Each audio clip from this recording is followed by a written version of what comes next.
Papež Frančišek je med svojim obiskom sedeža Svetovnega prehrambenega programa v Rimu pozdravil tudi zaposlene pri tem uradu Združenih narodov. Pripravljen govor je zbranim izročil v branje in jim raje namenil nekaj besed, kot je sam dejal, ki mi spontano prihajajo iz srca. Najprej jim je izrekel zahvalo za vso delo, ki ga opravljajo na skrivnem v ozadju, ki se ne vidi, a omogoča, da vse stvari gredo naprej. Vi ste vzor, ste kakor temelj zgradbe, brez temelja ni zgradbe, je zatrdil. Nadaljeval je, da veliko pogumnih ljudi dela mnogo v boju proti lakoto po svetu, izvajajo se številni projekti.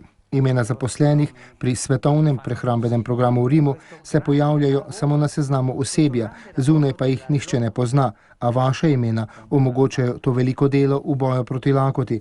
Zahvaljujoč majhnemu delu, majhni žrtvi, vaši skriti žrtvi, mnogi otroci lahko jedo, je dejal zbranim papež Frančišek, ki je izpostavil še njihov pogum, da podpirajo druge pri njihovem nadaljevanju dela. Spomnil je na pogum mnogih, ki so pri opravljanju svojega poslanstva izgubili svoje življenje.